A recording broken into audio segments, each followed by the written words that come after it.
আসসালামু আলাইকুম সবাইকে, কেমন আছেন সবাই? আশা করি ভালো আছেন। ESPN ক্রিকেট হোম পেজের ডিসপ্লেটা একটু দেখুন। প্রথম 4টি ম্যাচের 3টি বাংলাদেশের পতাকা সম্বলিত ম্যাচ। সিলেটে বাংলাদেশ এ দল মুখোমুখি হয়েছে নিউজিল্যান্ড এ দলের টেস্ট ম্যাচ। রাজশাহীতে বাংলাদেশ ইমাজিং টিম মুখোমুখি হয়েছে দক্ষিণ আফ্রিকা ইমাজিং টিমের ওয়ানডে ম্যাচ। অন্যদিকে কক্সবাজারে বাংলাদেশ ওমেন ইমাজিং টিম মুখোমুখি হয়েছে দক্ষিণ আফ্রিকা উইমেন ইমাজিং টিমের। আর একই দিনে কিন্তু বাংলাদেশ জাতীয় ক্রিকেট দল সংযুক্ত আরব আমিরাতের উদ্দেশ্যে বাংলাদেশ ছেড়েছে। জাতীয় ক্রিকেট দল 17 তারিখে প্রথম ম্যাচে শারজা অনুষ্ঠিত হবে সংযুক্ত আরব আমিরাতের বিপক্ষে। যদি একই দিনে সবগুলো ম্যাচ হতো দেখতে কেমন লাগতো? একই দিনে না হলেও কিন্তু একই সপ্তাহে বাংলাদেশের এতগুলো দলের ম্যাচ, এত ব্যস্ত সূচি বাংলাদেশ ক্রিকেটের এর আগে কখনো হয়নি। দেখতে অসম্ভব সুন্দর লাগছে, কারণ আমরা অনেকভাবে চাইছিলাম বাংলাদেশ ক্রিকেটের সূচিগুলো ব্যস্ত থাকুক।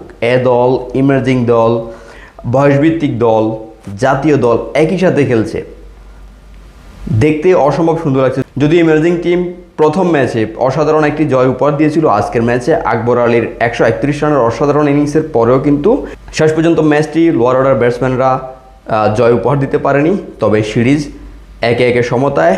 আগামী 16 তারিখে সিরিজ নির্ধারণী ম্যাচে মুখোমুখি হবে দুটি দল। অন্যদিকে ওয়ানডেতে নিউজিল্যান্ড এ দলের বিপক্ষে সিরিজ জয় করে টেস্ট শুরু করা বাংলাদেশ দল আজকে অসাধারণ ফর্মে রয়েছে।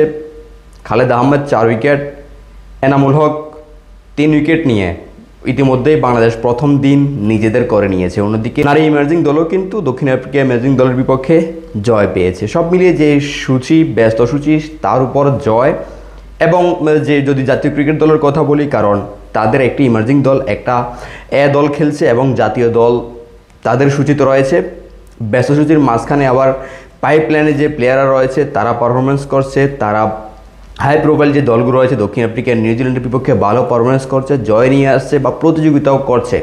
এটি দেখতে অসম্ভব সুন্দর। আর এমন ব্যস্ত সূচি আসলে আমাদের ঘরোয়া লিগেও প্রয়োজন, আঞ্চলিক ক্রিকেটেও খুব বেশি প্রয়োজন। আজকে আমরা দেখতে পেয়েছি খুলনায় আন্দোলন হচ্ছে, কারণ তাদের সেখানে ফার্স্ট ডিভিশন, সেকেন্ড ডিভিশন এবং কোয়ালিফাইং যে ম্যাচগুলো, কোয়ালিফাইং যে রাউন্ডগুলো অনেকদিন ধরেই বন্ধ রয়েছে। আর এইসব যে অব্যবস্থাপনা, এগুলোর থেকে যদি আমাদের ক্রিকেট মুক্তি পেতে পারে, জেলাভিত্তিক ক্রিকেট, বিভাগীয় যে ক্রিকেটগুলো সেগুলো চালু হতে পারে। একই সাথে জাতীয় পর্যায়ের ক্রিকেটে ইমার্জিং দল বলুন বা এ দল বলুন, Bangladesh A, Bangladesh B, Bangladesh C, Bangladesh D এর মধ্যকার দল ভাগ হয় যখন ফ্রি সূচি থাকে।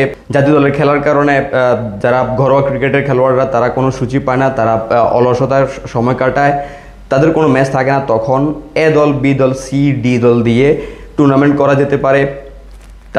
তাদের দিয়ে ওয়ানডে টুর্নামেন্ট খেলানো যেতে পারে, টেস্ট টুর্নামেন্ট খেলানো যেতে পারে, T20 টুর্নামেন্ট খেলানো যেতে পারে।